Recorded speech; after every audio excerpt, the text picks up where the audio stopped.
அனைவருக்கும் வணக்கம். சுஜாதா அவர்களின் ஏன், எதற்கு, எப்படி மலையேறும் வீரர்களை பற்றியும் மலை ஏறுவது என்ன காரணத்துக்காக என்பது பற்றியும் கொஞ்சம் சொல்ல முடியுமா சார்? மலை ஏறுவது ஒரு விளையாட்டு மட்டுமல்ல, அது ஒரு பயிற்சியும் ஆராய்ச்சியும் ஆகும். இதில் 3 வகைகள் உண்டு. காட்டுப்பாதையில் நடந்து ஒரு குன்றின் உச்சியை அடைவது, புதிய வழிகளை கண்டுபிடிப்பது, கயிறு, தனிப்பட்ட காலணி, கல்லில் பதியும் முன்கொக்கிகள் இவற்றை பயன்படுத்தி செங்குத்தான மலையில் ஏறுவது. 3, உயரமான மலை உச்சிகளுக்கு ஏறுவது, எவரெஸ்ட் போன்ற சிகரங்களை அடைய.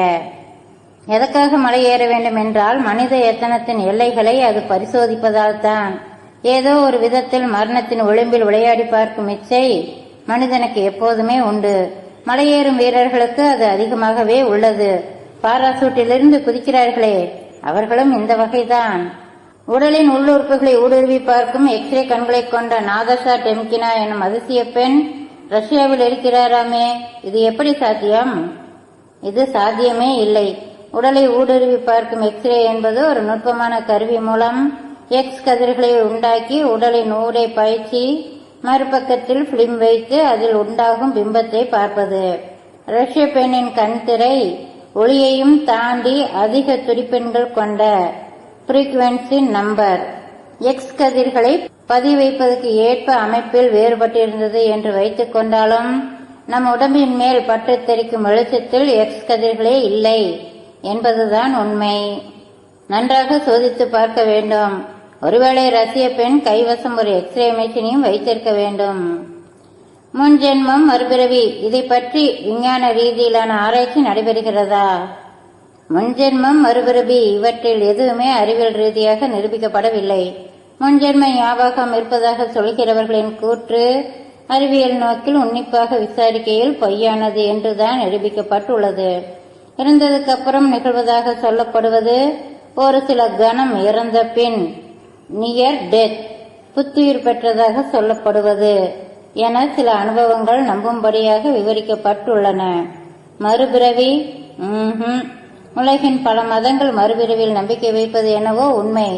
காரணம், மரணம் என்னும் ஒரே அடியாக முடிந்த சமாச்சாரத்துடன் மனிதனால் சமரசம் பண்ணிக்கொள்ளவே முடியவில்லை என்பதுதான். ஏதேனும் ஒன்று மரணத்துக்கு அப்பாலும் நீடிக்கிறது என்று நம்பவே விரும்புகிறான். உறங்குவது போலும் சாக்காடு, உறங்கி விழிப்பது போலவும் பிறப்பு என்பதுதான் நடைமுறையில் நம்பப்படும் சித்தாந்தம். விழிக்கும் போது முன்தின நிகழ்ச்சிகள் நினைவிருக்கின்றனவே, என்னை பொறுத்தவரை அதுதான் பூர்வ ஜென்ம ஞாபகங்கள். உளவு வேலை பார்ப்பதற்கென்று தனியாக விமானங்கள் செயற்கைக்குள் அனுப்பப்படுகின்றனவாமே, எந்த மாதிரியான தகவல்கள் கிடைக்கும்? எண்ணற்ற தகவல்கள். ஒரு வாக்குவம் கிளீனர் மாதிரி விண்ணில் பரவும் எதிரி நாட்டின் எல்லா ரேடியோ தகவல் பரிமாற்றங்களையும் மௌனமாக உறிஞ்சி பாகுபடுத்தி மிலிட்ரிக்கு தகவல் தரும். சென்சார்கள், ரிசீவர்கள், டிஷ் ஆண்டனா, ரேடார் என எல்லா அலைவரிசைகளிலும் கேட்கும் சிக்னல்களை பாகுபடுத்தும் திறமை அதுக்கு உண்டு. உளவு விமானங்களில் அடைக்கப்பட்டிருக்கும் ரேடார் மற்ற விமானங்களையும் அவை எங்கிருந்து புறப்பட்டு எங்கு செல்கின்றன என்பது வரை கண்டுபிடிக்கும். வேவு பார்க்கும் செயற்கைக்கோள்கள் பூமியிலிருந்து சுமார் 1600 கிலோமீட்டர் உயரத்தில் சுற்றி சுற்றி வந்து படம் எடுக்கும். உலகின் ஒவ்வொரு இடத்தையும் தினம் 2 முறை படம் எடுக்கும். படத்தில் பதிவாகும் மாற்றங்களை அலசி ஆராய்வார்கள். எந்த இடத்தை படம் எடுக்க வேண்டும் என்பதை அந்த நாட்டின் உளவு பிரிவுதான் தீர்மானிக்கும். சீனாவா, ரஷ்யாவா, ஆப்கானிஸ்தானா என்று திசையை சொல்லிவிட்டால் போதும். இந்த $1 பில்லியன் பறவைகளின் மற்ற டெக்னிக்கல் விவரங்கள் பரம ரகசியம். எனினும் தற்போதைய டெக்னாலஜி வளர்ச்சியில் அங்கிருந்தபடியே உங்கள் வீட்டுக்கு வந்த காரின் நம்பர் பிளேட்டை கூட வாசிக்கலாம் என்று சொல்கிறார்கள். பின்லேடன் எங்கேனும் தட்டுப்பட்டால் தாடி நீளம் கூட தெரியுமாம்.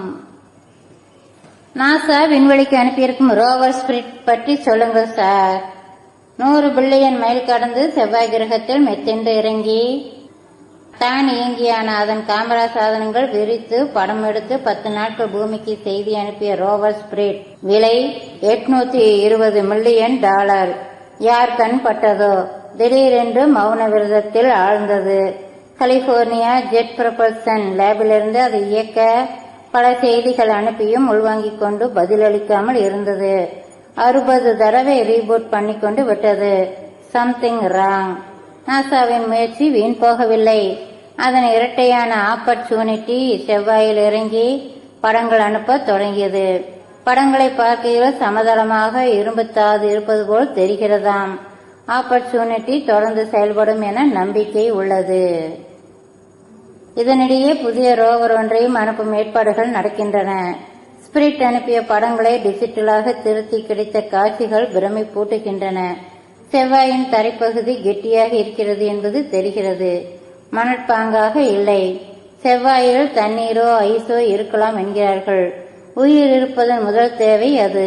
செவ்வாயில் உயிரென இருந்தாலும் நம்மை போல் கைகள் வைத்துக் கொண்டும் செல்போன் பேசிக்கொண்டும் இருக்க சாத்தியமில்லை.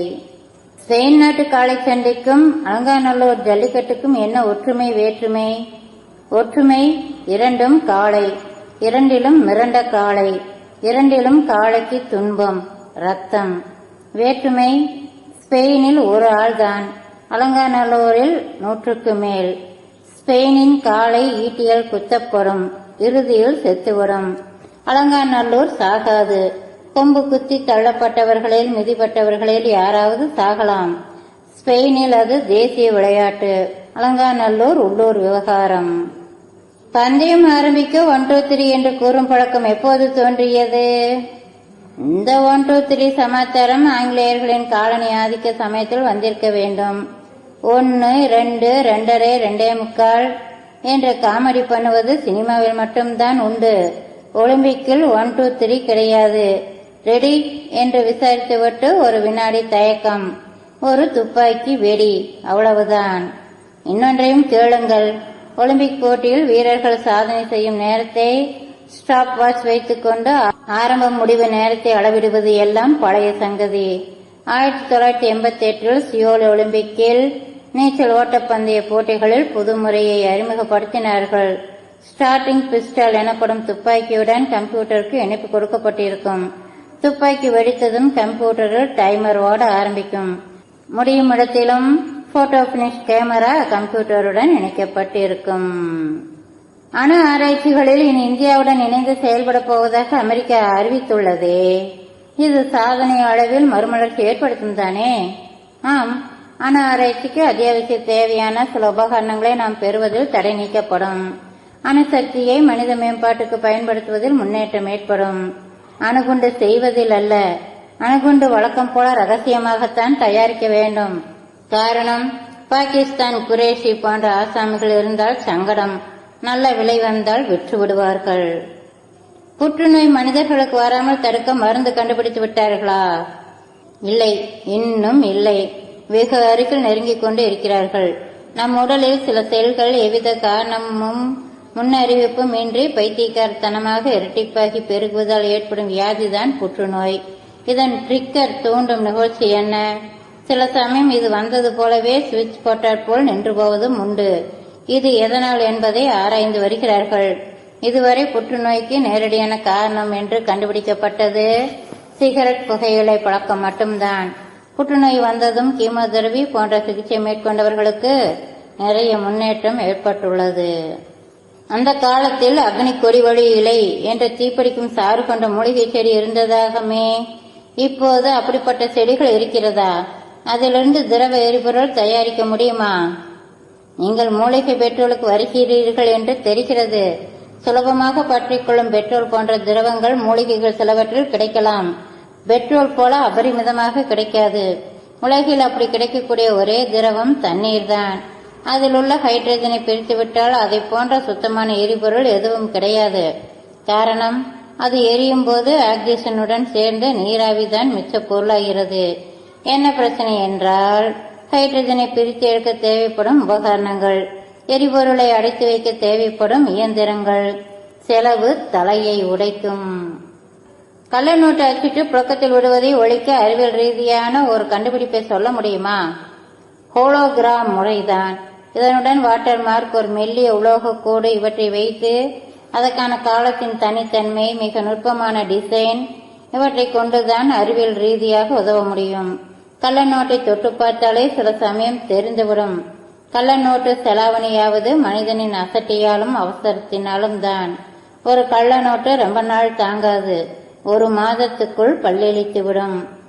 நவீன கணிப்பொறி சார்ந்த அச்சு இயந்திரங்களை கொண்டு கள்ள நோட்டை கட்டுப்படுத்தலாம். இப்போது இந்தியாவில் ஸ்டாம்ப் பேப்பர் அடிப்பதுதான் நல்ல பிசினஸ். எல்லா மனிதர்களுமே பறப்பது போல் கனவு காண்கிறார்கள். பரிணாம வளர்ச்சியில் எதிர்காலத்தில் இறக்கை முளைத்து மனிதர்களுக்கு பறக்கும் சக்தி கிடைக்கும் என்று நம்புகிறீர்களா? கிடைத்துவிட்டதே. மறைமுகமாக பரிணாம வளர்ச்சியில் மனிதன் தன் மூளையின் திறமைகளை வளர்த்துக் கொண்டு பறப்பதன் ஆதார விதிகளை கண்டுபிடித்தான். ஏரோஃபாயிலை அமைத்தான். காற்றின் தூக்கும் சக்தியை பயன்படுத்திக் கொண்டு ஊர்திகளை ஆகாயத்தில் செலுத்தும் வித்தையை கண்டுபிடித்தான். கையை காலை அடித்தும் உதைத்தும் பறப்பதை விட உட்கார்ந்த வாக்கிலே பறக்கும் சாகசத்தை அறிந்தான். அது த்ரில் போதாது என்பதால் கிளைடர், மைக்ரோலைட், ஹேங் கிளைடிங் போன்றவற்றையும் உண்டாக்கி கொண்டான். என்ன, காக்கா குருவி போல் மரத்துக்கு மரம் தாவி உட்கார முடியவில்லை, அவ்வளவுதானே. மற்றபடி ஆதி காலத்திலிருந்து மனிதனின் பரிணாம வளர்ச்சியை பார்க்கும்போது அவன் உடலில் ரோமங்கள் குறைந்து கொண்டேதான் வந்திருக்கிறது என்பதை கவனத்தில் கொள்ளலாம். பறவைகளுக்கு முளைப்பதைப் போல எதிர்காலத்தில் நமக்கு கைகளிலும் கால்களிலும் பிளிப், ஃபெதர் போன்றவை முளைக்கும் வாய்ப்பும் இல்லை. எனவே மனிதனுக்கு இறக்கை நோ சான்ஸ். இரட்டை குழந்தைகள் பிறக்கும் போது ஆண்களாகவோ பெண்களாகவோ அல்லது ஆண் பெண் இரண்டும் கலந்தோ பிறக்கின்றன. ஆனால் ஒட்டி பிறக்கும் இரட்டை குழந்தைகள் மட்டும் ஒரே பாலாக இருக்கின்றனவே, எப்படி? இரட்டையர்களில் இருவகை உண்டு, மானோசைகாட்டிக், டைனோசைகாட்டிக். இதில் மானோ ஒரு முட்டை கருவுற்ற 12 நாட்களுக்குள் இரண்டாக பிரிவதால் ஏற்படுவது. அந்த இரு குழந்தைகளின் DNA 100 விழுக்காடு ஒன்று போலவே இருக்கும். குரோமோசோம்களின் கூட்டுக்கு ஏற்றபடி ஆண் பெண் வித்தியாசம் வரும். எனவே அவற்றின் செக்ஸும் ஒரே மாதிரி இருக்க வேண்டிய அவசியமில்லை. டைனோசைகாட்டிக் எனப்படும் சயாமிய இரட்டையர்கள் கதையே வேறு. கருமுட்டை 12 நாட்களுக்கு பிறகு பிரிவதால் ஏற்படும் விபரீதம் இது. முட்டை முழுவதுமாக பிரியாததால் ஒட்டி பிறப்பார்கள். இரு குழந்தைகளும் ஒரே பாலினமாகத்தான் இருக்கும். மானோ அம்னியாட்டிக், மானோ கோவியானிக் இரட்டைகள் என்றும் அழைக்கப்படுகிறார்கள். பெரும்பாலும் அந்த குழந்தைகளை நிலைக்கண்ணாடி இரட்டையர்கள் என்பர். கைரேகை கண்ணாடியில் தெரிவது போல இடமூலம் மாறியிருக்கும். ஒருவர் வலது கைக்காரராகவும் மற்றவர் இடது கைக்காரராகவும் இருப்பார்கள். வாழ்க்கையில் நடக்கும் நிகழ்வுகளுக்கு பின்னணி இசை தேவைப்படாத போது திரைப்படங்களுக்கு மட்டும் ஏன் பின்னணி இசை? சினிமாவில் பின்னணி இசை என்பது காட்சிகளை அடிக்கோடிட்டு காட்டும் உத்தி. எழுத்தில் சில இடங்களை அண்டர்லைன் பண்ணி காட்டுகிறோமே, அதுபோலத்தான் இந்த காட்சி சோகமானது, இந்த காட்சி சந்தோஷமானது, இது பயமானது என்று வலியுறுத்தும் முறை. நைட் ஷியாமலனின் 6 சென்ஸ் டிவிடியில் பின்னணி இசை இல்லாமல் ஒரு முக்கிய காட்சியை காட்டி அந்த காட்சிக்கு பின்னணி இசை எவ்வளவு முக்கியம் என்பதை நிரூபித்திருக்கிறார். சத்யஜித் ராயின் பதேர் பாஞ்சாலியில் ரவிசங்கரின் பின்னணி இசை ஒரு கவிதை. அதுவே கதை சொல்லும், காட்சிகளை நகர்த்தும். சினிமாவின் ஆரம்ப காலங்களில் பின்னணி இசை கிடையாது. தியேட்டரில் ஒருவர் அவ்வப்போது ஹார்மோனியம் வாசித்து காட்டுவாராம். அந்த காலத்தில் ஓமி படம் நடக்கும் டூரிங் கொட்டகைகளில் காட்சிகளுக்கு ஏற்றபடி ஹார்மோனியம் மிருதங்கம் வாசித்து புகழ் பெற்றவர்கள் அநேகம். மேலும் சந்திப்போம். நன்றி நண்பர்களே.